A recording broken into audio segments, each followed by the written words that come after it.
juntos novamente aqui, amados, na presença do Espírito Santo, para juntos compartilharmos uma palavra abençoada da parte do Senhor, para juntos tratarmos hoje de um assunto muito profundo à luz da palavra de Deus, o qual pode mudar completamente a sua visão a respeito das coisas espirituais e ajudar você a entender aí quais são os verdadeiros inimigos e como lidar com eles, como vencer as tentações. Opa, Gabriel, boa noite, seja bem-vindo, amado. Como vencer mais facilmente as tentações e podemos, através da nossa inteligência espiritual, compreendermos melhor, a maneira como nosso corpo funciona, as nossas emoções, nossos sentimentos, e podemos então caminhar com mais sobriedade aí na presença do Senhor. É lógico, amados, que quem nos salva, quem nos santifica é a palavra, tá? Aqui nós não vamos oferecer nenhum substituto para a palavra de Deus. Boa noite, Daniela, seja bem-vinda mais uma vez. Porém, pessoal, a gente pode usar da nossa inteligência, usar aí de uma compreensão mais profunda da palavra para que a gente possa, então, ter mais facilidade na hora de lidar com certos tipos de problemas, certas tentações, certas provações que nos acontecem. O nosso corpo, amados, é como se ele tivesse algumas dimensões diferentes dentro de nós, e as quais basicamente a gente vai basear no texto de 1 João 2,16, quando ele diz que tudo o que há no mundo, a cobiça da carne, a cobiça dos olhos e a soberba da vida, não procede do Pai, mas do mundo, tá? Então nós vamos mostrar aí quais são, basicamente, 3 ou 4 dimensões em que operam aí nossas emoções, sentimentos, vontades, e a gente saber distinguir as coisas. Quando a Bíblia diz que a palavra do Senhor penetra até o ponto de dividir alma e espírito, juntas e medulas, e é apta para discernir os pensamentos e as intenções do coração. Então, amados, nós temos pela palavra de Deus como encontrar luz e podemos, então, mais facilmente nos render à operação do Espírito Santo em nossas vidas. Amém? Então eu quero que você fique bem ligado nesta palavra dessa noite. Tenho certeza que a partir de hoje você não vai mais ter a mesma mentalidade de antes com relação a essas coisas. Eu quero falar, pessoal, que nós somos divididos basicamente em 3 partes, mais ou menos distintas. Opa, Ricardo, boa noite. Mas eu não vou entrar aqui em discussão sobre dicotomia e tricotomia, tá? Não é esse o objetivo, porque para quem sabe o que é isso, são termos teológicos que dizem, um diz que o homem é dividido em 2 partes, que seria corpo e espírito, e a outra diz que também nós somos uma alma, tá? Então, para efeito didático, para efeito orgânico, nós não vamos falar aqui do ponto de vista da teologia, e sim de uma visão espiritual, orgânica, que o Senhor nos traz na sua palavra. Então, eu gostaria que os irmãos que quiserem participar conosco ficassem bastante ligados aí, porque Deus vai falar poderosamente nessa noite, tá? Como vencer com mais facilidade, pessoal, as tentações? Como vencer uma guerra? Vamos fazer uma pergunta assim: como vencer uma guerra? Uma das maiores e importantes estratégias para vencer uma guerra é conhecer o inimigo, tá? Embora nosso foco não esteja no inimigo, nosso foco esteja na boa terra que o Senhor prometeu para nós, tá?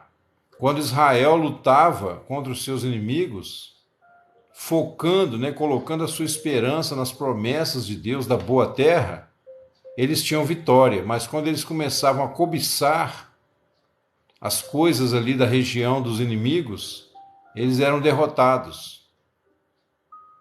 Então nós temos que ter os nossos olhos no alvo, que é Cristo, para que nós tenhamos vitória.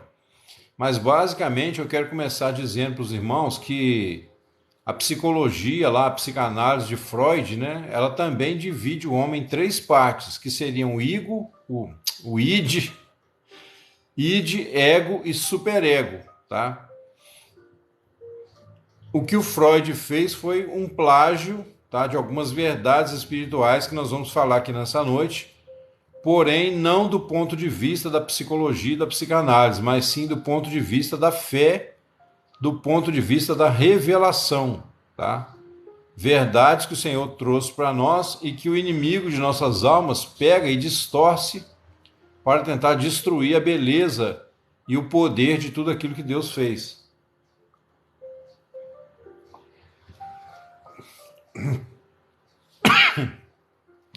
Então,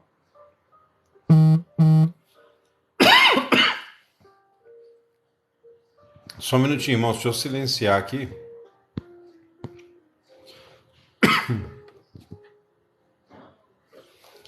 Silenciar aqui, porque senão fica. Tem vezes que eu esqueço. Engasguei um pouquinho aqui com a água. Então, amados, realmente o que Freud falou na sua psicanálise, né, faz algum sentido, porém ele tira ali, né, ele tira da Bíblia essas informações e tira também Deus da equação, né? Então você fica com uma carcaça morta, você fica com uma coisa que só pode resolver problemas aqui da terra, quando resolve, e ele não permite você ir além porque ele não aponta para Jesus, até porque Freud, judeu como era, ele não acreditava que Jesus era o Messias. Na verdade, Freud, até como judeu, ele não tinha uma fé nem mesmo no judaísmo. Então ele era uma pessoa basicamente um ateu prático. Ele usou os conhecimentos, a inteligência que ele tinha para criar uma forma de ganhar dinheiro, né, e deixar uma herança para sua família, sem se preocupar com uma verdade maior que é poderosa para salvar as nossas almas. Então o que ele chamou de id, né, é o que a Bíblia chama de quê? Cobiça da carne. A cobiça da carne, ela passa pelos desejos, tá? Mas principalmente as necessidades que são distorcidas em forma de desejo. Por exemplo, a criança, quando nasce, ela tem fome, obviamente. Então a mãe coloca a criança no peito, né? E a criança, então, sente ali o calor do corpo da mãe, a criança bebe ali o leite, né? O colostro, e ela se sente bem, ela se sente saciada. Então, quando a mãe larga a criança no berço, a criança começa a perceber que se ela chorar, a mãe vai dar o colo. Oi, Shirley, boa noite.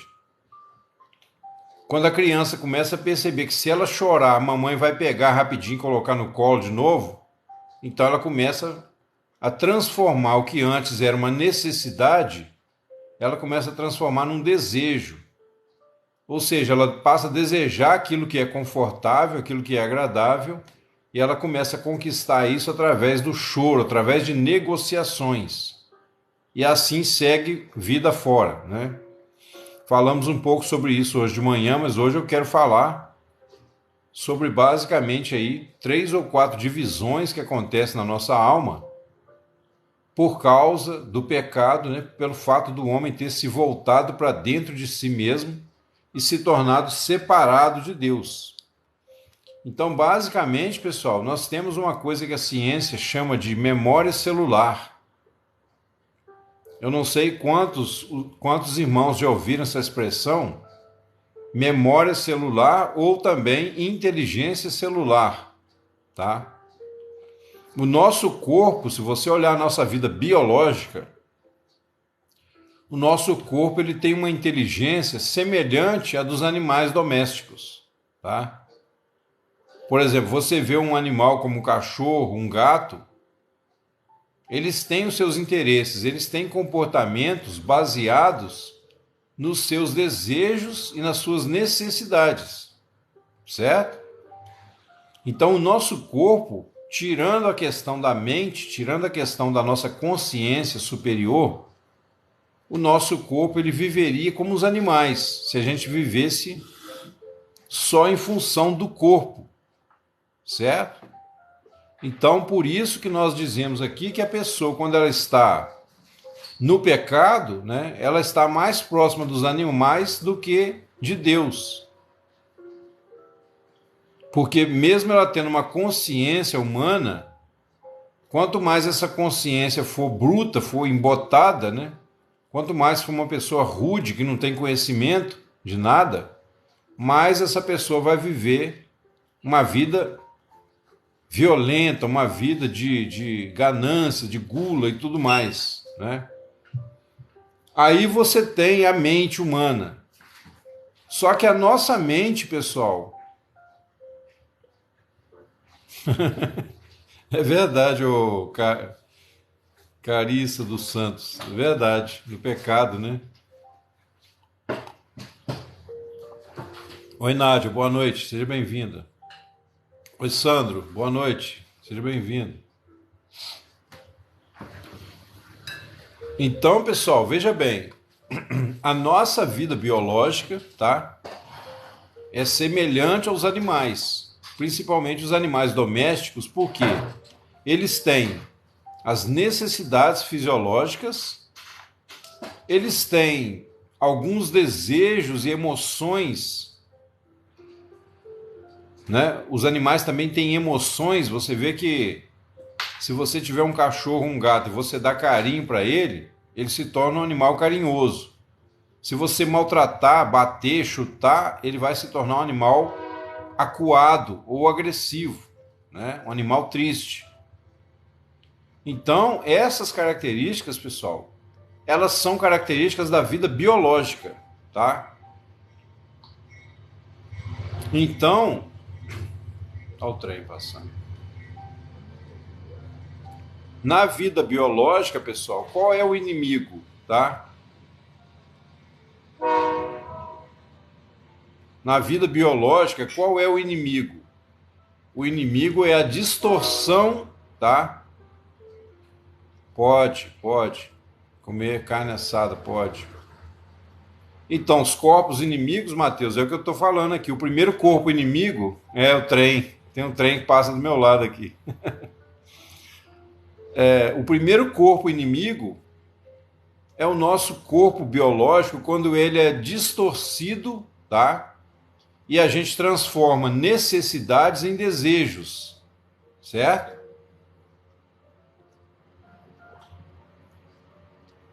Como eu expliquei aqui, uma criança percebe que se ela chorar, a mãe dá o colo, dá o leitinho, então ela chora, muitas vezes até sem estar com fome.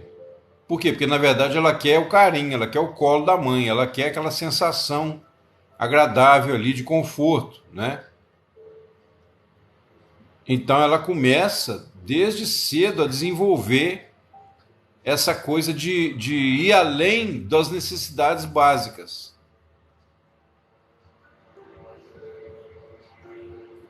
Posso sim, Sandro, eu vou explicar, inclusive no contexto que eu vou falar sobre isso. Aguarda só um minutinho, tá? Bom, então, pessoal, esse é o primeiro inimigo. É o que? É você transformar necessidades em desejos, tá? O segundo inimigo, ele está mais no campo das emoções, que já é um campo um pouco superior. Depois que você passou, né, pela infância, você começa a chegar na adolescência, principalmente aí depois de... Hoje em dia mais cedo, né? Hoje em dia as crianças a partir de 6, 7 anos de idade, elas já começam a entrar muito forte na vida social. Então elas começam a fazer comparações. Oi, Rejane, boa noite, seja bem-vinda. Elas começam a fazer comparações, começam a querer aparecer para o coleguinha, porque ela quer formar o clã dela, né? Ela quer formar um grupo de amigos e ela quer ser aceita no bando. Então ela começa a imitar o comportamento dos outros quando ela acha que é interessante, quando ela acha que aquilo vai fazer com que ela tenha crédito perante as pessoas. Amém. Assim. Então, amados, aí surge o quê? Surge o que a Bíblia chama de cobiças, né? as cobiças da carne e cobiça dos olhos. Você começa a fazer negociações maiores para ter a atenção das pessoas. E existe um corpo em nós chamado memória celular ou inteligência celular. O que é isso? O nosso corpo, ele é como se ele registrasse movimentos que nós repetimos inconscientemente e repetitivamente. Então, quando você tem determinados comportamentos, o nosso corpo ele cria como se fosse um mecanismo ali automático, tá? Um disparo automático daquele comportamento. Então, por exemplo, se você tem um hábito de fumar, né, o vício de fumar, toda vez que você está estressado ou está querendo tirar uma onda lá no meio dos coleguinhas, né, na juventude, a pessoa vai e fuma um cigarro, né? Então, quanto mais ela fuma um cigarro, eu não tô fazendo aqui nada, fazendo apologia, dizer que o problema do ser humano é o cigarro, não, tá, pessoal? Só estou dando um exemplo bem básico. Então, quando a pessoa cobiça as mulheres, né? Então você vai desenvolver, o seu corpo começa a desenvolver um comportamento, uma certa cadeia de comportamentos em reação ali de cadeia, né? Que vai tornando você cada vez mais preso naquele hábito. É como se o seu corpo já desenvolvesse uma programação para aquele comportamento que você fez algumas vezes. E vai ficando cada vez mais difícil, porque começa a ficar inconsciente. Começa a ficar inconsciente. Então, por exemplo, a primeira vez que a pessoa fuma, né, ela engasga, ela fica olhando para ver se as pessoas à volta vão falar alguma coisa, vão reagir. Vira vício, exatamente. E não é só coisas ruins, não estou falando só de coisas ruins. Por exemplo, a primeira vez que você dirige um carro, né, você vai aprender a dirigir. Então você senta lá atrás do volante, é um verdadeiro terror, né? Porque você tem a marcha ali, você tem o freio, você tem a embreagem, você tem o volante, você tem que olhar para a paisagem, né? A sua volta.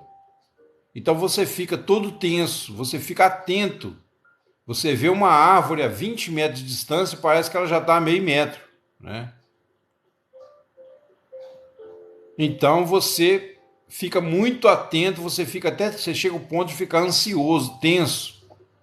Mas à medida que você vai dominando os movimentos, a marcha, o freio, né? O volante, você vai aprendendo a sentir ali o golpe do volante quando você vira para um lado para o outro, você sabe né, o que vai acontecer. Então aquilo começa a ficar automático. O seu corpo começa a decorar aqueles movimentos e aí começa a ficar automático. Daqui a pouco a pessoa já dirige sem pensar. E aí você vê aquela pessoa depois brigando no trânsito, xingando, né?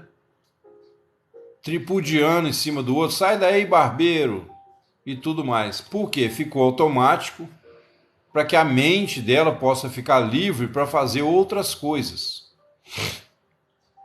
Só que se aquilo que ela automatizou ficar inconsciente e for uma coisa ruim, danosa, aí a pessoa acaba se acostumando com aquele vício, né? Então, aí o nosso amigo Sandro está confessando pra gente aí, ó. Cuidado com ele, tá, mulheres? Cuidado com ele. Não chegue perto para você não levar um coice ou uma mordida. Bom, amados, eu espero que o meu amigo, né, meu xará Sandro, não ache que isso é ser homem, né? Só espero isso. Porque senão o cavalo seria homem, o boi seria homem, o jumento seria homem, né? Na verdade, ser homem é você estar livre de vícios e de pecados que nos escravizam. Jesus foi o maior homem que andou na terra. Mesmo sendo Deus, né, ele se esvaziou, tomou a forma de homem e ele andou aqui como um verdadeiro homem na terra. Ele jamais cedeu, né, aos caprichos do corpo.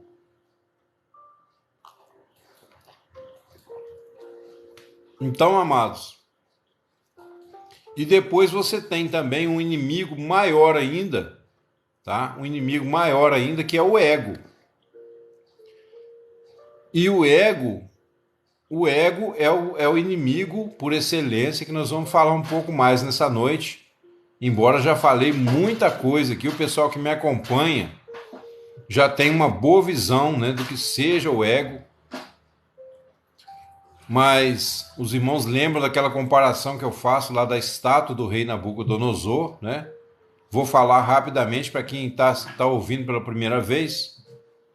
O rei Nabucodonosor fez uma estátua de 30 metros de altura e mandou obrigar que todas as pessoas viessem adorar a imagem que ele tinha feito.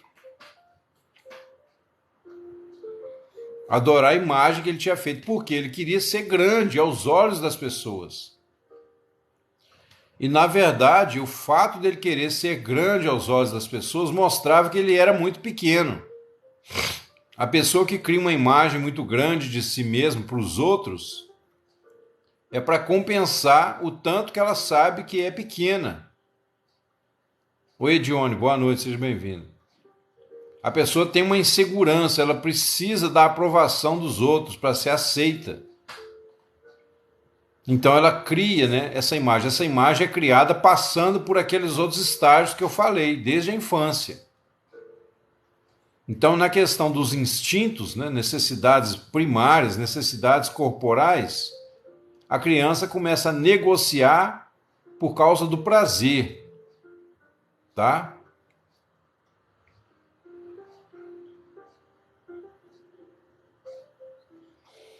Sim, o carpinteiro, tem a tentação, sim, claro, mas a tentação, a Bíblia diz que nós somos atraídos pela nossa própria cobiça, né? Entendeu? Ô Gabriel, o bem material não te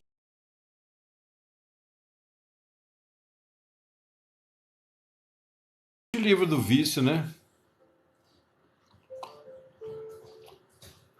Se você usar, você vai viciar em bens materiais, vai só trocar um vício pelo outro. Entendeu? A questão é aprender a andar pelo Espírito mesmo. Essas coisas que nós estamos falando aqui, pessoal, não substitui o trabalho do Espírito Santo, não. É só para nos dar inteligência, tá? Para nos dar estratégias, mas se o Espírito Santo não agir em nós, não adianta. E é aí que o mundo tropeça, né?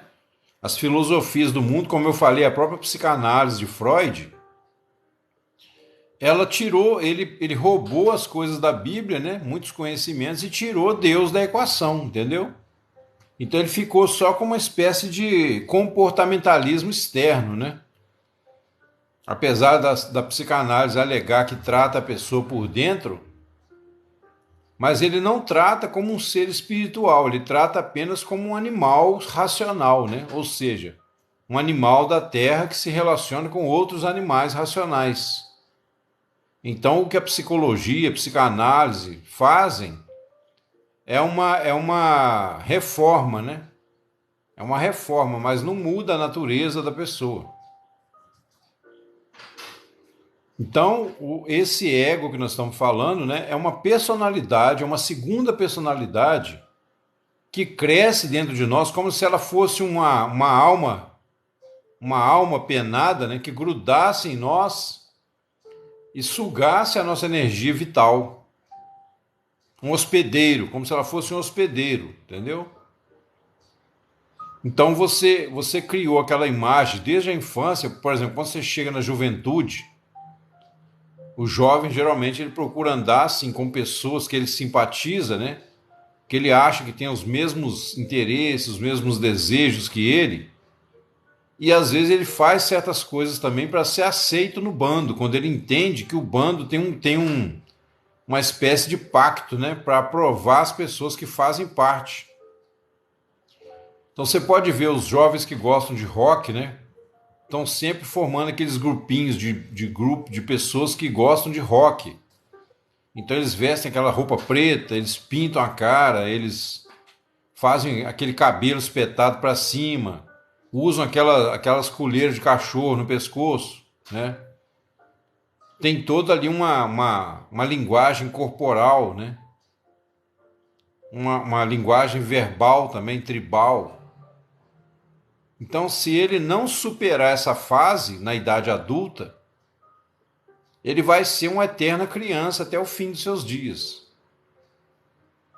Agora, chegar na idade adulta e você se tornar uma pessoa materialista, uma pessoa viciada em drogas, viciada em mulheres, viciada em café, né? Significa que a pessoa amadureceu fisicamente, mas não amadureceu espiritualmente. Porque os vícios, pessoal, eles provêm da infância, tá? Os vícios provêm de um apego que vem desde a infância. Você se rende aos desejos corporais.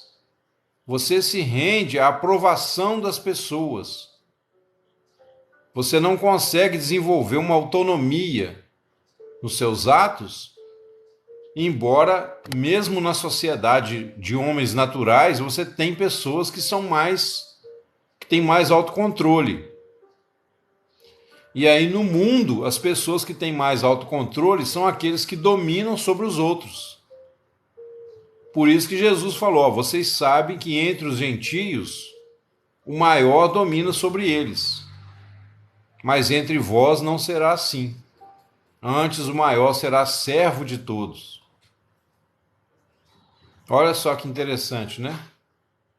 Então Jesus falou isso. Vocês sabem que entre os gentios, entre os ímpios, entre os homens naturais, os que têm mais domínio de si, das emoções, eles acabam dominando aqueles que são mais fracos, pusilânimes, indecisos, viciados, né? E muitas vezes a mídia, a política, você vai ver ela usando abertamente de coisas que prendem você nos vícios. Para quê? Para controlar a sua mente. Então você vai ver lá a propaganda de cerveja aparecerem as mulheres bonitas lá, quase nuas. Por quê? Porque no seu inconsciente você vai associar, né, a sua cobiça sexual com a cerveja. Então eles vão te viciar na cerveja também, através da cobiça que você já tem de mulheres. Aí com relação às mulheres, né, eles vão apresentar também lá uma bolsa bonita, uma marca bonita de roupa, e vai dizer que você está fora da moda porque você não usa tal marca. Vai apresentar lá um batom, né, que não sai facilmente, que não mancha a roupa. Vai apresentar um creme que vai fazer o seu cabelo ficar reluzente, brilhando, né? Ou cacheado do jeito que você quer. E eles vão te comprando pelos seus interesses, a sua vontade a sua necessidade, né, de ser aceito, de ser reconhecido. Então, amados, essa cobiça, por isso que a Bíblia diz que nós já nascemos no pecado. Porque essa cobiça, ela vem desde a infância. As nossas necessidades, aquilo que era necessidade, vira desejo. E aí, a nossa escolha do bem e do mal passa a ser baseada naquilo que nós amamos ou repelimos. Aquilo que nós desejamos e aquilo que nós repugnamos. Então, essa noção do bem e do mal, porque você alimenta a carne, pois é. Essa noção do bem e do mal que o homem, né, que a Bíblia fala que o homem comeu lá no Éden, ela passa a ser o quê? Aquilo que é bom para mim, na minha opinião, é bom. Aquilo que eu não gosto, eu considero como mal, né? Aí é lógico, o que acontece? Nesse meio, a sociedade ela entra com recursos, né, para tentar você ter uns valores um pouquinho maiores, para você não agir como um animal também. Né? Porque uma pessoa que age como um animal no meio da sociedade, ela traz muita confusão, traz muita desgraça. Então aí vem o quê? Vem a lei moral, tá? Então, o carpinteiro, ele não sabe, porque a noção do bem e do mal, na verdade esse mal com L, né? Acho que o seu corretor digitou errado aí. Essa noção do bem e do mal, ela provém da própria cabeça do homem, então ela é limitada. Tanto que a Bíblia fala, nem tudo que eles chamam conspiração é conspiração. Nem tudo que eles chamam bem é bem, nem tudo que eles chamam mal é mal. E muitas vezes o homem até inverte certos valores, né? Por quê? Porque a consciência dele é limitada e ele é escravo das suas próprias cobiças, das suas próprias paixões. Então o juízo dele é afetado por aquilo que a carne pede. Então ele não é livre, né, para julgar corretamente. Bom, aí o que acontece, pessoal? Vem a psicologia, né? Vem a psicanálise, vem aí os religiosos também, né, com as suas ideias, com seus métodos para você alcançar uma espiritualidade. Inclusive existem religiões de cunho ateísta, mas que pregam uma espiritualidade. Então essa espiritualidade é baseada o quê? No seu comportamento.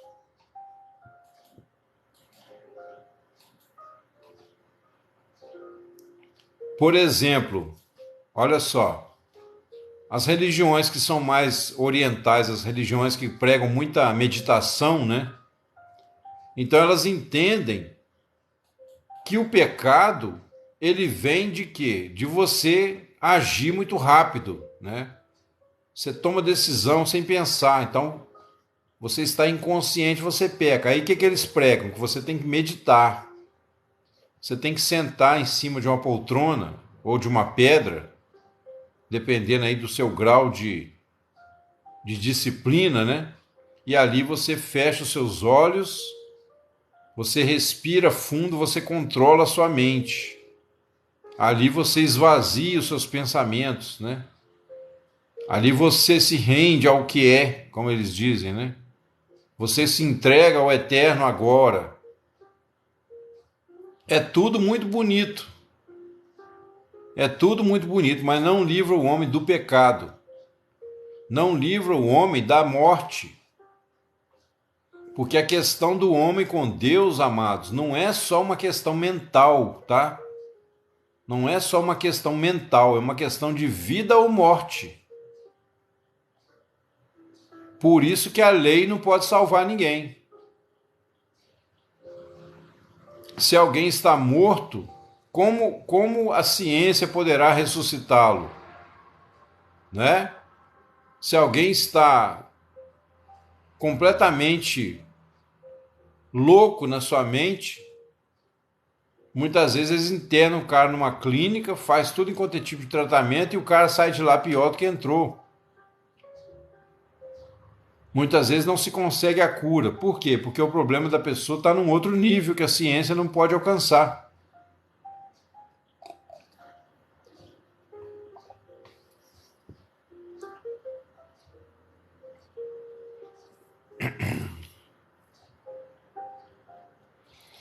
Pois é, Sam, quem ama as mulheres não vai fazer mal a elas, né? A não ser, a não ser que você ame a sua esposa e respeite as outras. Entendeu? Bom, então, amados, você tem que entender uma coisa. A verdade de Deus, né? A verdade de Deus, como nós cremos e nós buscamos, eu procuro passar para vocês aqui. Algo que está além da psicologia, e a Bíblia diz que é por fé, justamente porque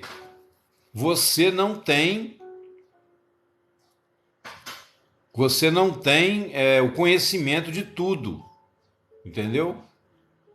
Nenhum de nós tem um conhecimento absoluto das coisas. Exatamente, Regiane. A ciência tenta, né?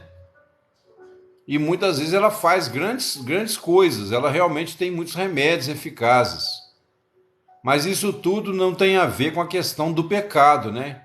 Existe uma dívida. Existe uma dívida moral do homem para com Deus, né? Uma dívida perante a lei que precisa ser paga. Então, quando você crê em Jesus, você vai entender que Jesus paga a sua dívida. Para quê? Para que você tenha uma nova vida, para que você comece do zero e você construa agora a partir de uma nova mentalidade, que a Bíblia vai chamar de mente de Cristo. Para experimentar isso, pessoal, você tem que chegar à conclusão que essa vida sua já está condenada. Você teve uma chance, você nasceu na terra, mas você nasceu de uma geração que já foi corrompida pelo pecado. Então, mesmo que os seus pais fossem perfeitos e você lutasse, né, te ensinasse desde cedo para tentar fazer você perfeito na obediência, o primeiro pecado que você cometesse, você já estaria endossando o pecado de Adão. Então você estaria sujeito à condenação. Algumas vezes sim, Rejane, tá? Muitas vezes sim. Não é necessariamente só isso, né? Mas a Bíblia, por exemplo, lá na Santa Ceia fala. Não, então, na Santa Ceia Paulo falou que aquele que come e bebe do cálice indignamente, né? Ele fala, há muitos doentes entre vós e muitos que já dormem. Por quê? Porque a pessoa peca contra a própria consciência. E aí traz a morte, né? O salário do pecado é a morte. Eu falei aqui que muita gente adoece. Por quê? Porque usa a mente para coisas erradas, coisas destrutivas. Aí quando vem a consequência, a pessoa entra em desespero, né? Por exemplo, se a pessoa vive em adultério, ela tem uma vida dupla. Ela é casada, mas ela tem um parceiro por fora. Quem viveu 103 anos?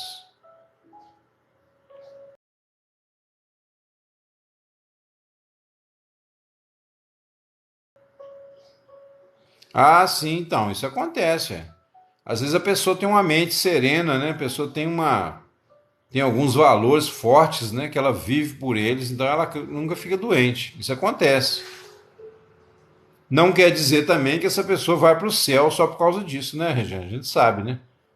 Que a Bíblia fala que mesmo o pecador de 100 anos morrerá. Não, isso é ótimo. Viver 103 anos com saúde é ótimo, né? Mas não tem a ver com salvação, a gente sabe disso. O que eu estou dizendo aqui é o seguinte: a pessoa, por exemplo, tem uma vida dupla lá, é casada, mas tem um amante. Essa pessoa vai mentindo, né? Passa aperto, mente. Pois é. Então, mas isso acontece, Regiane, porque tem gente que tem uma visão muito determinada, entendeu? Paz do Senhor, irmã Daniela, seja bem-vinda. Tem gente que tem uma mente muito definida, entendeu? Mesmo no mal, tem pessoas que têm uma mente muito definida, ela sabe o que ela quer. Essas pessoas geralmente vivem muito. Por isso que eles dizem que vaso ruim não quebra, entendeu? Amém. Mas a questão que eu falei da vida dupla, né? É quando a pessoa tem que ficar sempre escondendo uma coisa. Então, se ela tem um amante, por exemplo, ou uma amante, ela tem que estar sempre mentindo, quer dizer, ela está sempre tensa, com medo de ser descoberto. Alguém conhecido vê ela com a outra pessoa, ela fica com medo da pessoa denunciar. E aí, de repente, surge uma doença, por quê? Porque houve um estresse muito grande nas emoções, houve uma preocupação muito grande, né? Um medo da situação ser descoberta. A pessoa pode adoecer, por quê? Enfraquece o sistema imunológico, enfraquece o organismo. E aí a pessoa adoece, entendeu? Lembra que eu sempre cito aqui que Jesus disse, né? Melhor ser frio ou quente do que ser morno. Essa senhoria que você falou aí, Rejane, que viveu 103 anos, que fazia mal às pessoas, com certeza ela era uma pessoa fria. Em que sentido? Ela não tinha dúvida do que ela fazia. Se a pessoa faz o mal, mas ela não tem receio, ela não tem consciência pesada, ela não sente culpa, medo, essas emoções é que matam. Ela faz aquilo e fala, é isso mesmo, e faço mesmo, e pronto, acabou. Mas antes de morrer,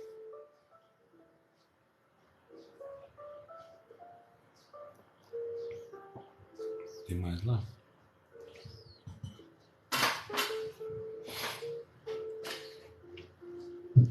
Ela quebrou tudo e entrou para a igreja. Aí, ó. Então ela era uma pessoa decidida. Ela foi fria e depois passou a ser quente. Quebrou todos os santos. Isso acontece, o Rejane. Isso acontece, pode acontecer sim. E a explicação para isso é muito simples, né? Aí, ó. Aí pode ser até mesmo por influência de espíritos malignos, né, ô Daniela?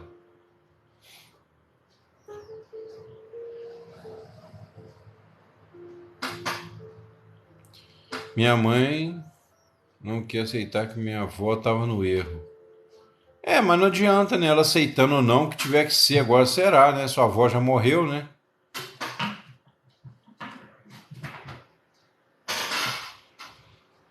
A mente que a Bíblia fala que é o coração é um tesouro. É, onde está o seu tesouro, aí está o seu coração, né? E quem é justo que vive adoecido? Ô Gabriel, aí que está o negócio, né? Qual é o conceito de justo? Qual é o conceito aí de justo? Será que é o justo segundo a verdade mesmo da palavra? Ou é alguém que a gente acha que é justo? Se você não proteger, já era. Pois é, então, mas a questão de ser justo é complicado, porque a gente não conhece o coração de ninguém, pessoal. A gente não pode dizer que uma pessoa é justa, a não ser que a gente veja fruto, né, na vida dela, tá? Ô Rejane, será que a vida é injusta ou nós que somos injustos?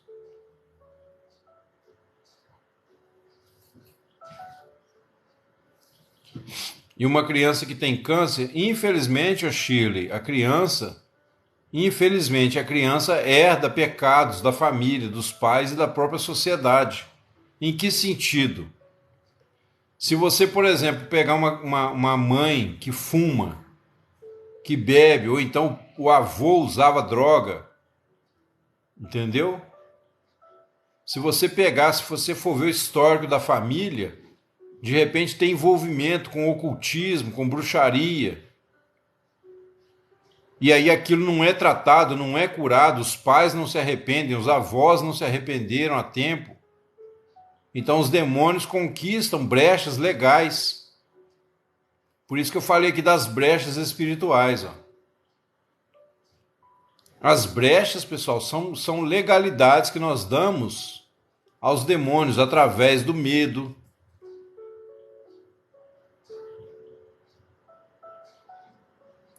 Eu não vejo bem assim o caso de Jó, não, tá, Daniela? Tudo que acontece com o justo é um propósito de Deus. No caso de Jó, Jó era justo, realmente. Mas Deus não precisava provar nada para o diabo, tá?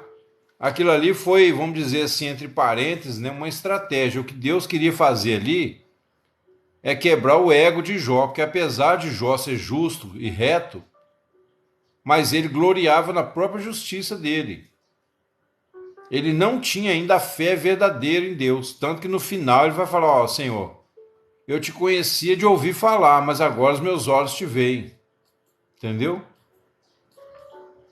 Porque tem vários momentos que ele acha que é mais justo do que Deus, né? E ele acha justamente que Deus foi injusto com ele.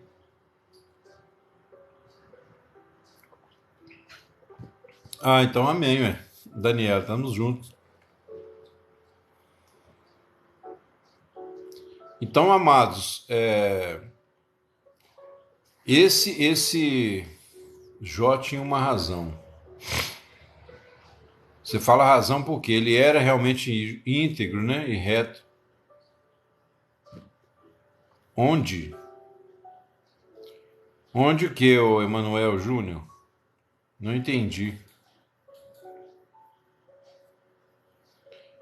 Ô Rafa, obrigado pelas curtidas aí, querido. Então, pessoal, essa questão do ego, né, que eu falei daquela estátua lá de Nabucodonosor, é essa necessidade que nós desenvolvemos porque nós nos apegamos a este mundo, nós nos apegamos às pessoas de uma forma errada. Porque a Bíblia fala.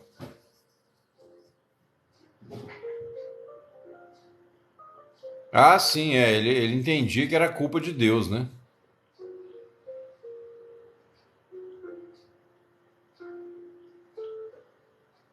Quando a pessoa é curada, tudo que acontece de bom, a glória é de Deus, né, o Shirley? Ah, sim, Jó disse, claro, disse o carpinteiro. Pois é, mas então, é um pouco difícil, né? Muitas pessoas têm dificuldade para entender a história de Jó, mas como eu já falei com vocês aqui, pessoal, a lei moral é uma obrigação de todo ser humano. Então, o fato de Jó ser justo, íntegro e reto não fez mais do que a obrigação dele, ué. Entendeu? É lógico que você pode falar assim, ah, mas então e nós, né? Nós estamos pior do que Jó, de certa forma.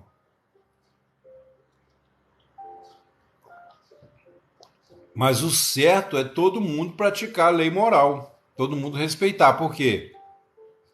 As leis morais, elas regem o relacionamento entre as pessoas. Então, se todo mundo não roubasse, não matasse, não adulterasse, o mundo estaria uma maravilha, né? Só que aí aquele negócio, por causa do pecado, por causa da natureza do pecado, todos iriam para o inferno se vivesse apenas pela lei moral. A mulher de Jó era imatura, né? Então, Achilles, seria um paraíso, mas seria um paraíso enquanto durasse, né? Porque desde que o pecado entrou no mundo lá em Adão, mesmo que toda a humanidade praticasse a lei, ela ia acabar morrendo por causa do pecado. Nem tirou ela dele. Sim.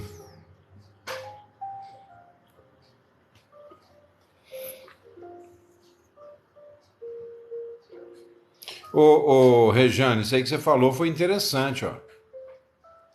O fato de Jó ser um homem, né? Um homem que tinha realmente um coração bastante nobre, ele não atribuiu a mulher dele, né? Diante de Deus, ele não culpou a mulher dele. Então é como se ele cobrisse o pecado dela, entendeu? Ele repreendeu ela, mas ele não a acusou diante de Deus como Adão fez.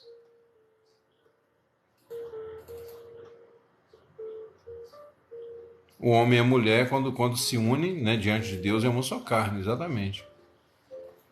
Ainda teria pobreza, ainda teria doença, né? O que nós temos que entender, pessoal, no frigir dos ovos, né, é que esse mundo já está condenado, não tem jeito. Todos nós endossamos o pecado de Adão desde a infância. E além do mais, né? É lógico que a gente não entende tudo. A gente pode se perguntar por que foi assim que aconteceu, né? Por que o pecado de um homem trouxe o mal sobre toda uma raça? Foi por isso que não tirou ela dele. Sim, exatamente, Fátima. A gente muitas vezes se pergunta isso: por que o pecado de um só homem trouxe o mal para toda a raça humana? Não parece injusto? De certa forma é injusto. Por que é injusto? Porque Deus é injusto? Não, pessoal. A resposta é muito simples, a resposta está na própria pergunta. Então, mas a resposta está na própria pergunta, ô Gabriel. Deus fez Adão para ser pai de uma raça, certo? Deus queria que todos os homens vivessem unidos. Ele fez de um só sangue. E ele deu isso ao homem de mão beijada. Foi o homem que roubou de Deus a raça. Tanto que eu já falei, quando eu chegar no céu, Adão vai levar pelo menos um cascudo meu. Não sei vocês, se cada um vai querer dar um também, né? Mas eu vou pedir licença para o Senhor, eu preciso fazer uma coisa. Vou dar um cascudo na cabeça de Adão que vai sair até sangue, entendeu? Porque ele roubou de Deus o governo da terra, pessoal. Aí, ó, Chile também, tamo junto, já é dois. Sim. Quando a pessoa quer morrer, Regina, a pessoa tá. Ué, for para o céu, não entendi. Vou dar uma taca na Eva. Fazer fila, sim. Fazer fila.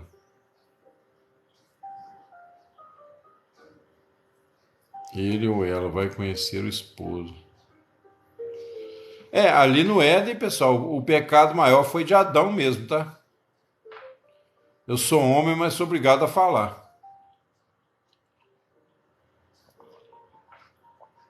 Porque a ordem não foi para Eva, não, a ordem foi para Adão, né?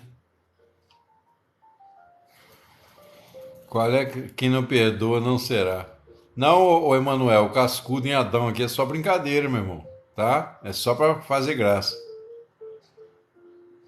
Tipo quando a mulher morrer, se deixou levar. Vai, ô Regiano, vai saber que foi, né? A gente não vai perder a consciência, não. O homem entregou a terra a Satanás e fez uma aliança com Satanás, né? Não, no céu não se casam nem se dão em casamento, mas serão como os anjos de Deus, né? Vai ter outro tipo de relacionamento, mas não igual aqui, tá, Regiane? Não, Jesus falou claramente, né? Teve o influência. Você não vê que Deus fez túnica de peles para Adão e Eva e os cobriu? Aquela túnica de pele ali representa o quê? O sacrifício de Cristo, né? Inclusive o fato de Deus ter perdoado Adão e Eva mostra como é grande o perdão de Deus. Se eles foram perdoados, quem de nós não pode ser? Então, Israel, isso aí eu não creio, tá? É uma lenda judaica. Não é que eu não creio, não tem base para crer, né? Pode ter acontecido alguma coisa sim, mas a gente não pisa em cima disso não, entendeu? Eu vou primeiro à morte. A primeira morte que a Bíblia fala é justamente a morte do homem lá no Éden, né?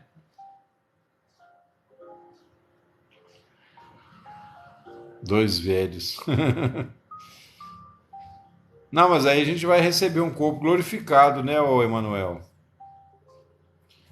O cordeiro ali, o carpinteiro, simboliza, tipifica Cristo, né? Entendeu?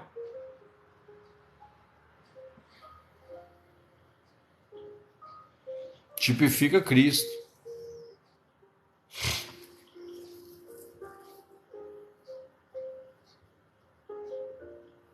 Ah, é, ô Sandro, então, eu falei, cara, eu falei, eu acho que ontem, né? Foi até bom você lembrar. Que a questão dos abutres ali que Adão enxotava quando ele ofereceu o sacrifício, porque o sacrifício ali, duas coisas, né? O sacrifício era para Deus, entendeu? E os animais de rapina ali representavam o quê? Os gentios, né? Os sacrifícios que foram oferecidos por Abraão, sacrifício de fé, representavam os gentios que iam comer, né? Que iam comer da bênção que Deus estava derramando através de Israel. Entendeu? Oi, Lene, boa noite. Paz de Jesus. Amém.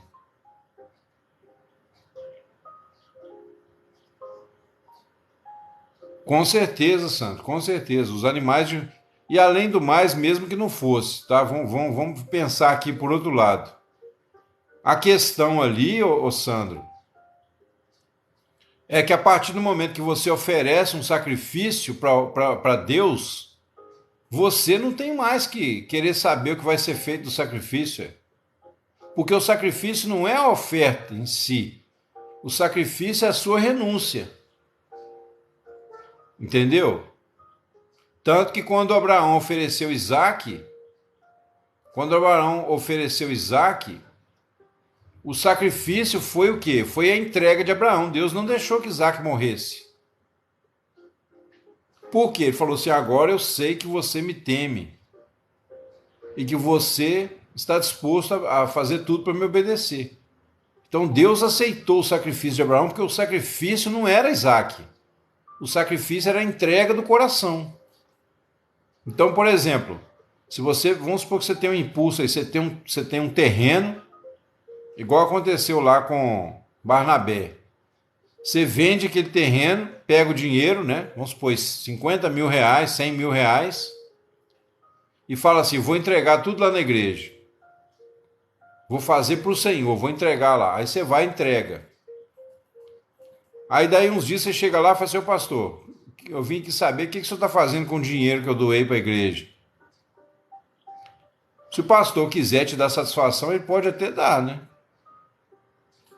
Mas você não está agindo certo, entendeu? Então não foi um sacrifício. Talvez a pessoa que faz isso, ela parece estar mais querendo comprar o pastor, ou seja, né, saber o que ele vai fazer com o dinheiro do que propriamente oferecendo. Porque o sacrifício é a sua entrega, não é a coisa em si. Deus não precisa do nosso dinheiro. Deus não tinha prazer ali na morte de Isaac.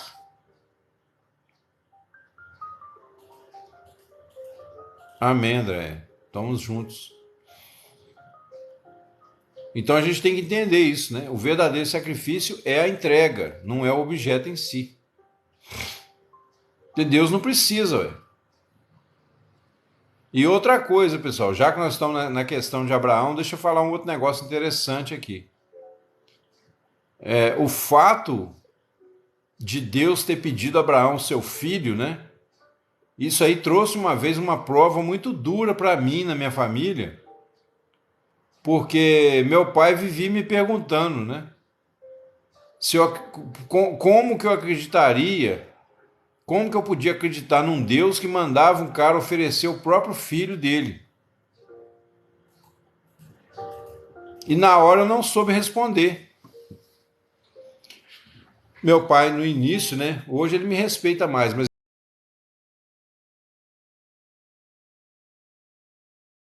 ele me perseguia muito. E um dia ele começou a me pressionar. Falou: como que você acredita num Deus que manda um pai sacrificar o seu próprio filho? Aí eu fiquei mudo e ele me humilhou, né? Obviamente. Aí, tá vendo? Tá vendo? Isso que eu chamo de fé cega. Você tem uma fé cega. E aí eu fui pro meu quarto muito triste. Orei a Deus, falei: Senhor, eu fui humilhado hoje. Não que eu ligue, né, para ser humilhado, mas o nome do Senhor também foi envergonhado, porque eu não soube responder o meu pai. Aí Deus começou a ministrar o meu coração e me mostrou a verdade. Não, então, mas aí o que eu fui e falei com meu pai? Deus ministrou meu coração e eu procurei ele. Depois falou, pai, eu tenho a resposta para o senhor. Na época de Abraão, aliás, na época do Velho Testamento, né? Era muito comum os pais oferecerem seus filhos em sacrifício aos deuses. Então, além da outra questão que eu mencionei para os irmãos aqui agora, oh Jesus, será que repreendo esse travamento em nome de Jesus, ordeno que tudo volte a funcionar perfeitamente para a honra e glória do teu nome, Senhor.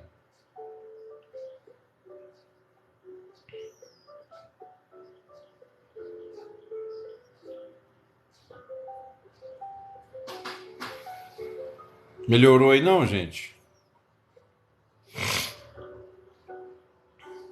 Isso, sai e entra de novo. Vou esperar um pouquinho.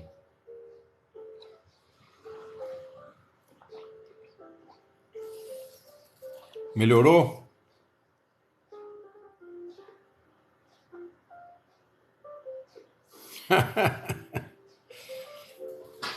Ah, então você tá com o faro muito aguçado, porque eu não tô sentindo nada.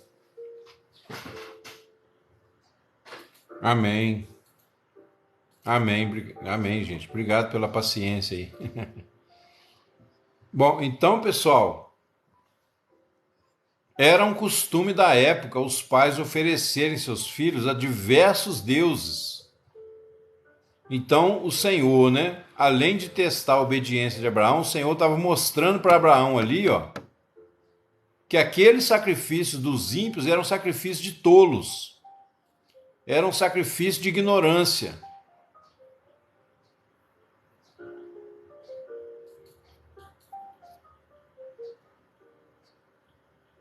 Ah, sim, Manuel. Que bom então, ué. Eu não detectei, não.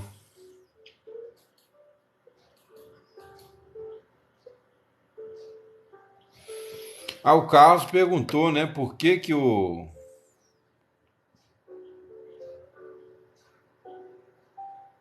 Por que Deus criou o mal?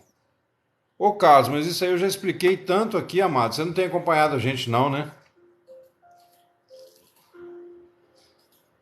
Deus não criou o mal direto, de forma direta. O mal, ele é o oposto do bem, né? Do sumo bem que Deus criou. Não tem como, para nós que somos criaturas, não tem como existir o bem sem existir o mal. Entendeu? Então, Sandro, o coração de Abraão foi egoísta naquela situação, entendeu? E o povo de Israel é descendência dele, né? Então ele passou para a linhagem dele aquela aptitude errada. Tanto que caiu um pesado sono sobre ele, profundas trevas. E aí ali ele viu, né? Que por causa daquilo ali o povo dele seria escravo. É um assunto bem longo, né? A gente teria que entrar em mais detalhes, mas uma hora eu vou falar sobre isso. A filha de Jefité, o Eliseu, foi uma loucura que Jefité fez, né? Ali não tem nada a ver com Deus, não é? Escrito isso, não. Escrito assim, literalmente, não. O caso da filha de Jefité, pessoal, não tem nada a ver com Deus. A gente não pode culpar a Deus, entendeu? E a Bíblia não fala, eu não lembro que a Bíblia fala que o sacrifício dela foi aceito, não. Entendeu? Oi, Alcione, obrigado. Bem-vinda mais uma vez. Deus profetizou o futuro. Ah, no caso ali de Abraão, né, o carpinteiro? Exatamente. E aquele futuro tinha, por isso que Deus profetizou ali, né? Porque aquele futuro do povo tinha a ver com a atitude de Abraão. Sim.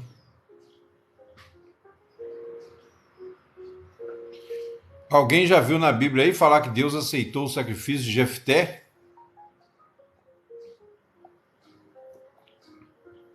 Eu não lembro de ter visto isso, não.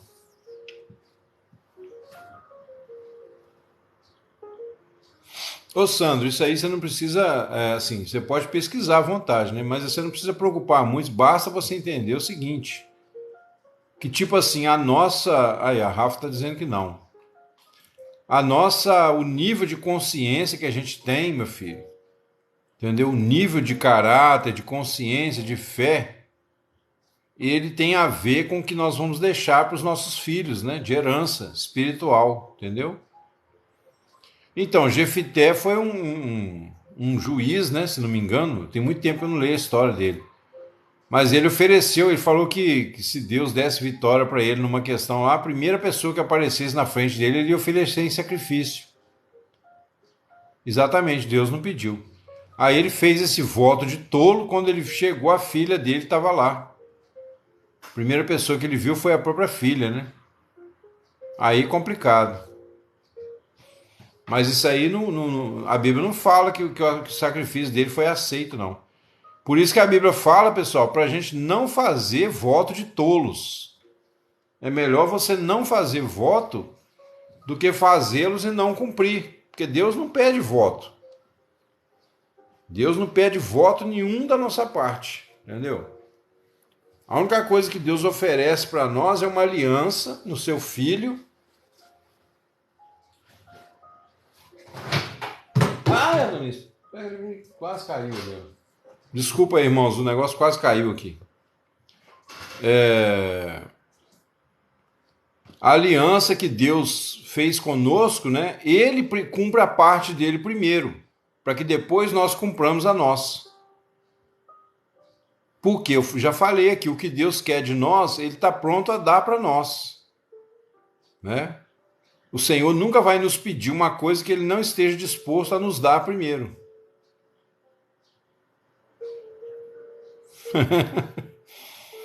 Eu juro que eu nunca mais caio, né? E ainda bem que você caiu, né, Gabriel? Ainda bem, né? Porque senão você ia achar que era o super-homem e ia perecer na soberba depois, né? É sim ou não? Exatamente.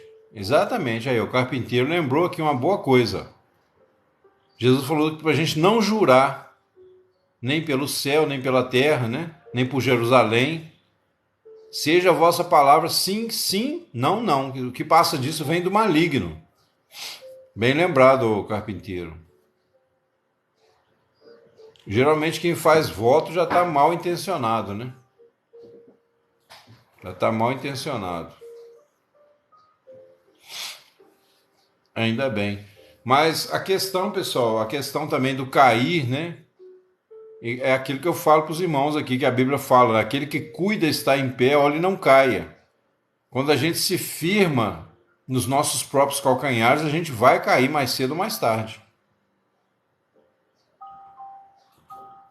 A gente vai cair mais cedo ou mais tarde, porque somente em Cristo, né?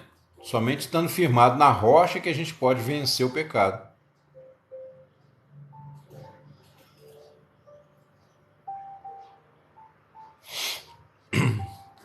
Os irmãos lembram aqui da analogia que eu faço, né? Das analogias que eu faço, por exemplo, da planta, que você lança semente na terra, a semente vai buscar lá o humus da terra, né?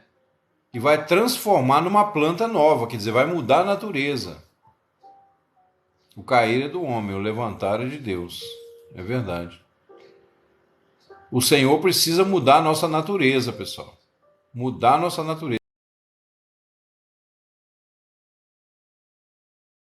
Não basta a gente fazer do jeito que a gente acha, né?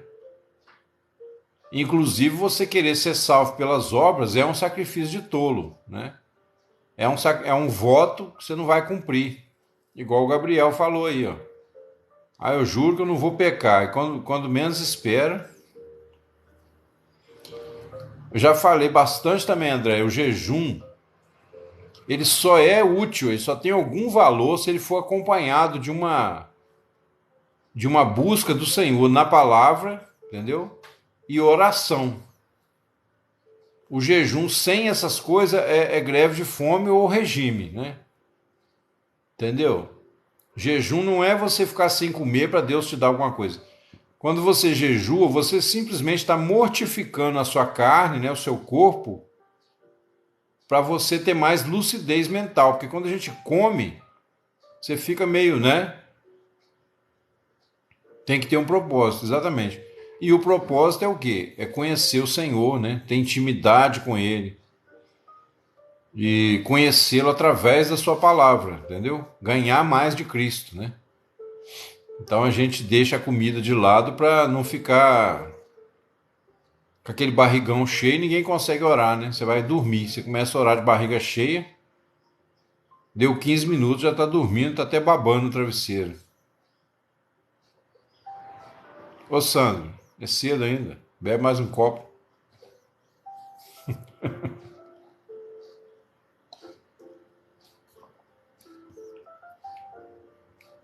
Sim, de certa forma é isso mesmo, ô Logan.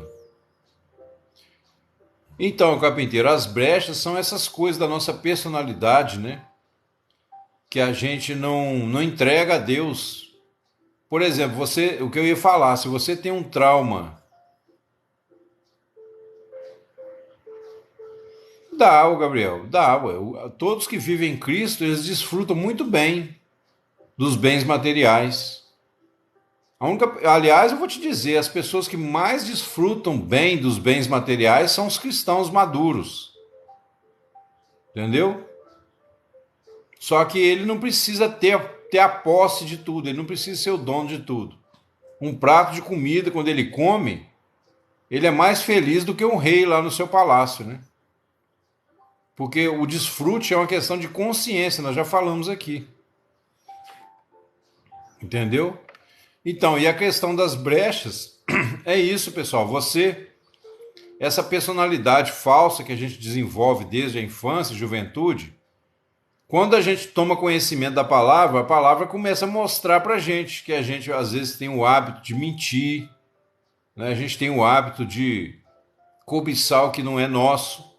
A gente tem uma necessidade de chamar atenção pra gente, né? De querer impressionar as pessoas. E é nessas brechas que o diabo entra, né? Com as ideias pecaminosas mais avançadas dele, né? As estratégias dele.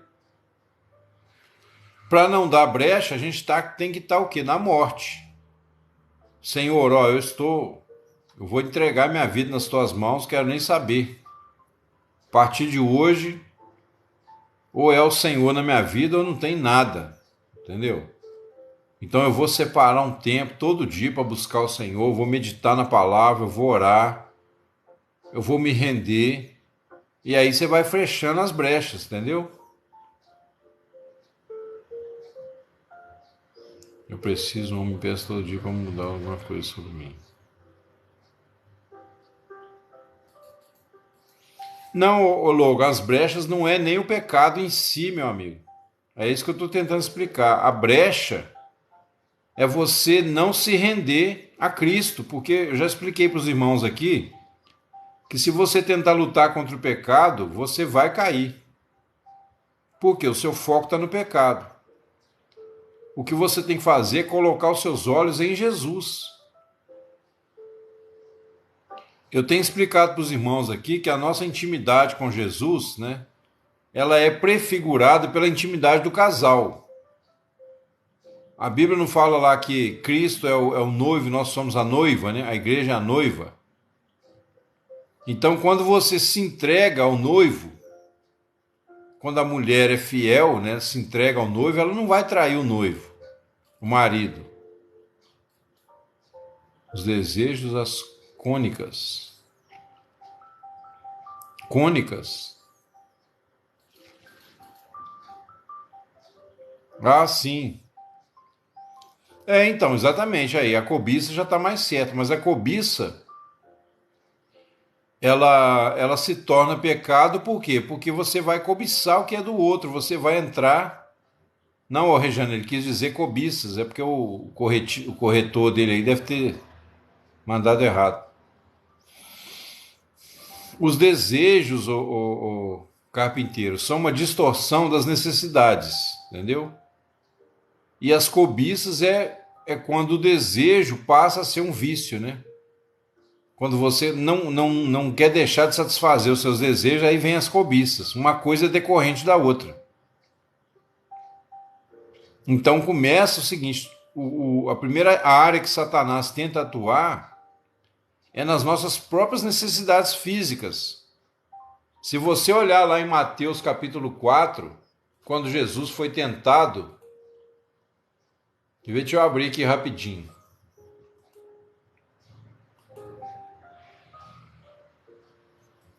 Olha só, Jesus jejuou 40 dias e 40 noites. Depois disso, tendo fome. Teve fome. Fome é o quê? É uma necessidade, certo? Então ele teve fome. Aí o diabo veio e disse: se tu és o filho de Deus, transforma essas pedras em pães. Amém, amém, Sandrinha. Isso aí. Mas olha só, você entendeu o que eu falei? Jesus foi tentado aqui, a uma necessidade, supriu uma necessidade. As brechas do pecado dá a entender que foi só de comida, tá? Não fala que foi de água, não, porque fala que depois de 40 dias teve fome, né? Entendeu? Não fala que ele teve fome e sede. Então a gente pode entender que foi parcial, porque o objetivo de Jesus também não era a autoflagelação, né? O objetivo de Jesus ali era buscar o Pai. Então esse jejum completo é um esforço desnecessário. Com certeza ele bebeu só água, né? Se bebeu, entendeu? Para mim tá tudo certo. Mas eu quero que os irmãos atentem para isso. A primeira área que o diabo tenta distorcer a nossa vida desde a infância é na área das necessidades. Por quê? Porque necessidade o próprio nome já diz, né? É uma coisa que é necessária, então não tem como você fugir. Desde que começamos a orar, o plantão foi difícil. Quando a gente ora, vem prova, né, Sandro? Mas não desanima não, porque é por aí, né? Orar e orar de acordo com a palavra, em cima da palavra, isso é importante. Então, pessoal, ele foi tentado numa necessidade, tá? Só que aí o que o diabo faz? Ele tenta fazer você conquistar essa necessidade de uma forma ilegítima. Vocês estão entendendo o que eu estou falando, irmãos? Ou a gente está tendo uma conversa paralela aí? O diabo tenta a gente agir de forma ilegítima, entendeu? Porque ele diz para o diabo aqui: transforma essas pedras em pães. Olha só o que aconteceu aqui, ó. Comer os pães seria pecado? Não. Jesus cumpriu um jejum de 40 dias. Depois, obviamente, ele ia ter fome. Porque Jesus, né, embora fosse perfeito Deus encarnado, mas na terra ele agiu como perfeito homem. Então ele teve fome, natural. Teve fome. Aí o tentador veio.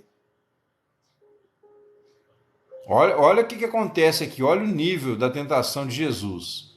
Ele queria que Jesus agisse como Deus.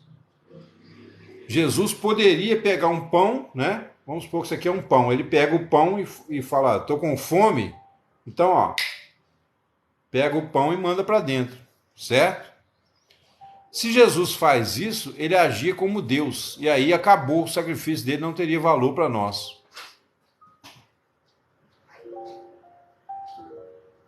Olha como é que uma coisa...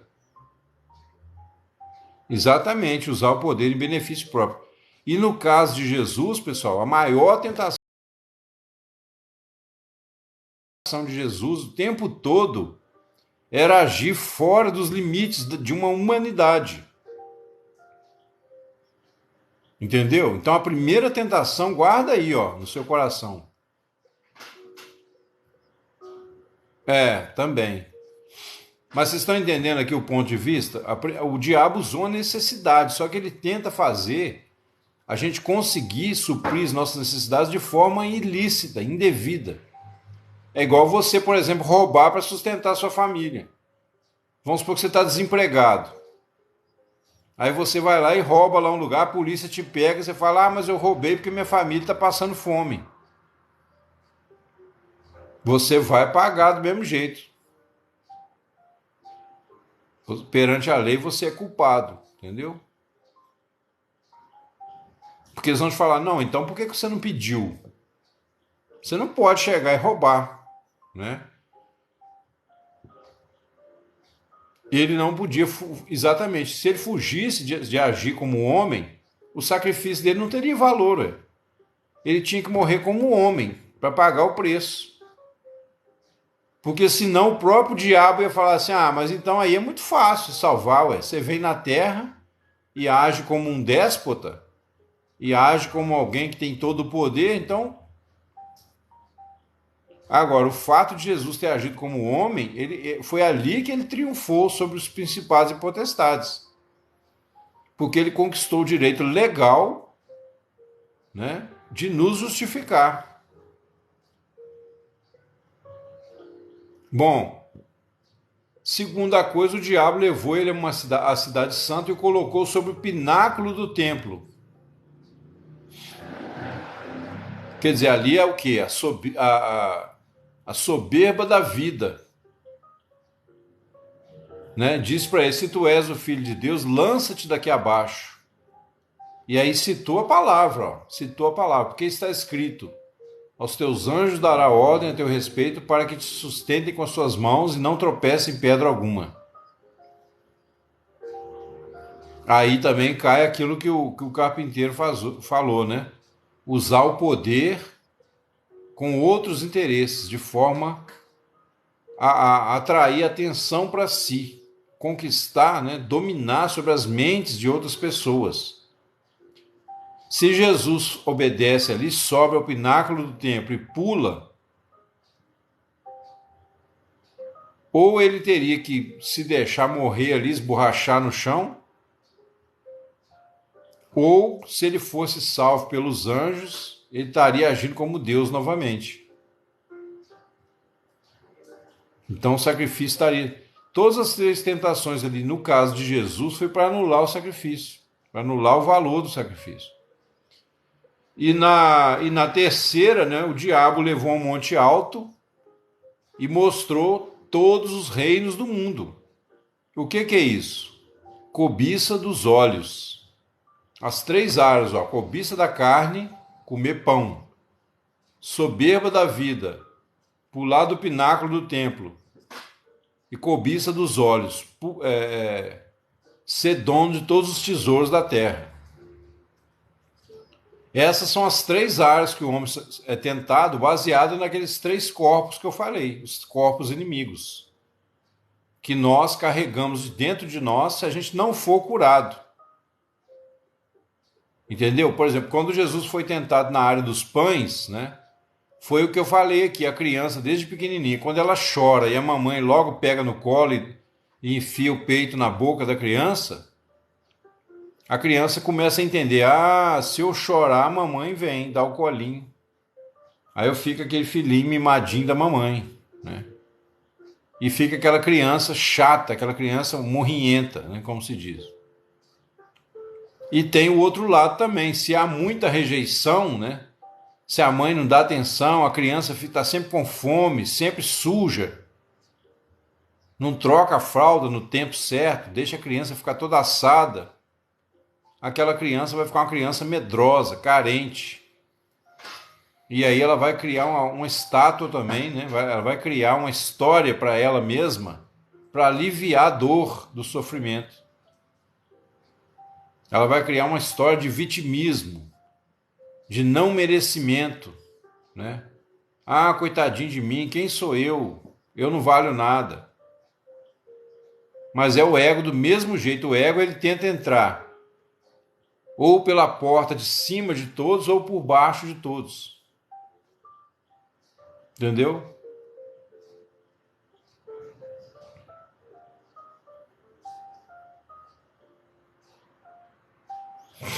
Então aí há essa primeira área. Depois as outras áreas é a área da alma, né? A alma do homem, que Jesus falou, quem quiser salvar a sua alma, perdê-la-á. mas quem perder sua alma por amor de mim, guardá-la para a vida eterna. Essa alma é o quê? É essa vida que veio de Adão, né? Essa vida que você tem hoje na terra. E é essa que Jesus já crucificou. Mas a gente só vai experimentar se a gente entregar a nossa vida. Jesus conquistou, pessoal, um direito legal. Olha, quer que vocês entendam isso nessa noite. Jesus conquistou um direito legal de ser o nosso dono, de mandar na nossa vida. No entanto, ele não força. Mesmo depois de ter conquistado esse direito legal, ele diz para você, ó, você está livre. Não é o que Jesus falava? Vá e não peques mais. Ou então, vá em paz, a sua fé te curou. Jesus só falava venha quando ele sentia que a pessoa estava pronta para obedecer. Mas aquelas pessoas que só queriam a cura, só queriam um milagre, ele falava vá, sua fé te curou, não é isso que você queria? Você não queria enxergar? Tá aí, ó.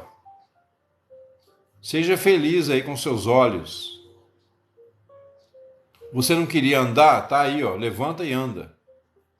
Agora, se a pessoa voltava, né? Como aquele leproso que nós já falamos, que entre os 10 foi só um que voltou. Aí aquele entendeu que havia um chamado maior. Que Jesus não era só um médico, né? Que Jesus não era só um curandeiro. Amém. Então a gente precisa, né, realmente, irmãos, entender essas coisas para a gente não ficar à deriva, para a gente entender o propósito. Ô Rejane, existe sim, querido. Existe sim, só que os milagres, quando acontecem, você não vai ver a Rede Globo anunciando, você não vai ver na televisão, você não vai ver na mídia, pouca gente fala, entendeu? Eu, por exemplo, a minha página aqui é de cunho cristão, né? Tudo que eu falo é dentro da palavra. Então, vira, mexe, chega vídeo para mim aqui de milagres que aconteceram nas igrejas. Mas aí tem gente que já debocha, fala, é tudo combinado. Às vezes a pessoa nem sabe, fala que é combinado, entendeu? É lógico que existe milagre combinado? Existe, Existe, sempre vai ter os perturbados, né, que vão fazer lenha, mas eu já presenciei muitos milagres, muitos mesmo, entendeu? Se eu for te contar tudo aqui, eu fico até amanhã de manhã contando. Mas para a gente ver milagre, a gente tem que viver uma vida sobrenatural, a gente tem que entrar na dimensão do Espírito. Porque os milagres, eles não são coincidências, eles não são fruto da medicina. A medicina não faz milagre. Quando ela cura, é porque ela entende que ela achou o remédio certo. Entendeu? Oi, Irene, boa noite, seja bem-vindo. Então, a ciência, por definição, ela não faz milagre. Ela não faz milagre, ela cura porque ela achou o remédio adequado, entendeu? Milagre é aquilo que a ciência não pode explicar. Só que quando ele acontece, entendeu, Rejane? Quando ele acontece, as pessoas às vezes não têm olhos para ver. E, infelizmente, aí tem um lado que você tem um pouco de razão, é que, tipo assim, quando a igreja vive na carne, né? Quando a igreja fica presa a doutrinas de homens, o Espírito Santo, ele se afasta, né? Ele se retrai. Porque ele não vai operar no meio de bagunça, no meio de sujeira, né?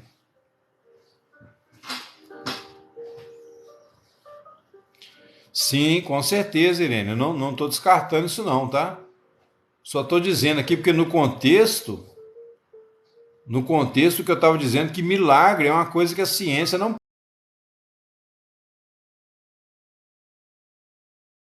pode dizer que faz milagre, porque milagre é aquilo que ela não consegue explicar. Quando a ciência cura alguém, é porque ela encontrou um medicamento ali, um fármaco, né? Que vai operar naquela situação. É isso que eu estou dizendo, entendeu? Eu respeito muito o trabalho dos médicos e acho que a ciência, eu já usei muito, né? Porque tem pessoas que estão internadas e a igreja. ora e a pessoa não é curada. Ah, Regiane, nossa, eu respondi isso aqui tão bem hoje de manhã. Deixa eu te falar basicamente. Olha só. Nem todo pecado, nem toda doença é de origem física, tá? Muitas doenças, elas vêm de uma vida de pecado, de coisas assim, às vezes nem é os atos, né? Mas vem de pessoas que vivem na ignorância, vivem no medo, vivem ansiosas. Então essa pessoa, ela cria uma cadeia de pensamentos na mente dela que são pensamentos doentes, pecaminosos e até diabólicos, tá?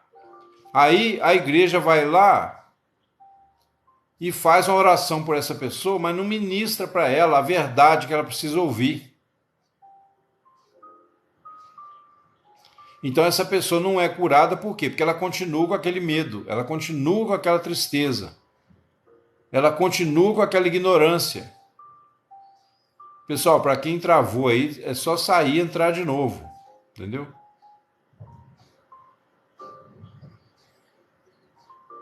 Você entendeu, Rejane, né, que perguntou? Eu contei aqui de manhã uma experiência, Rejane. A ciência é o conhecimento e o conhecimento é o Senhor. Esse pensamento aí é o que, o RR? É da gnose? Você entendeu? Ah, então tá bom. Porque eu contei hoje de manhã uma experiência aqui de pessoas que eram dois casos, né? De duas irmãs da igreja na minha época, lá na minha cidade, que eram estéreis.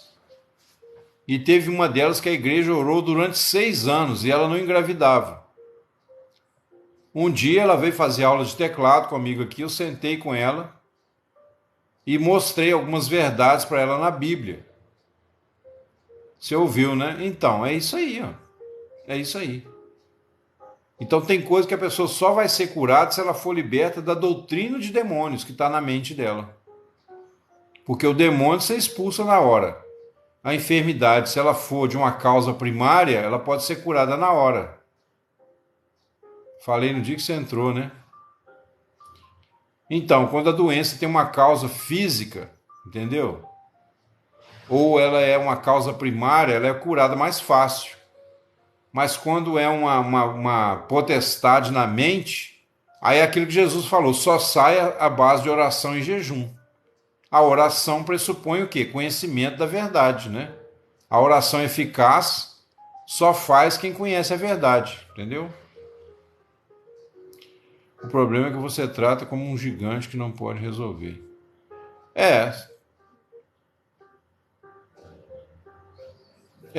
Isso acontece também, ô carpinteiro, verdade. A pessoa vê o problema como um gigante, né? E aí ela fica com medo, fica apavorada. Ela acaba não conseguindo nem descansar e nem entregar para Deus.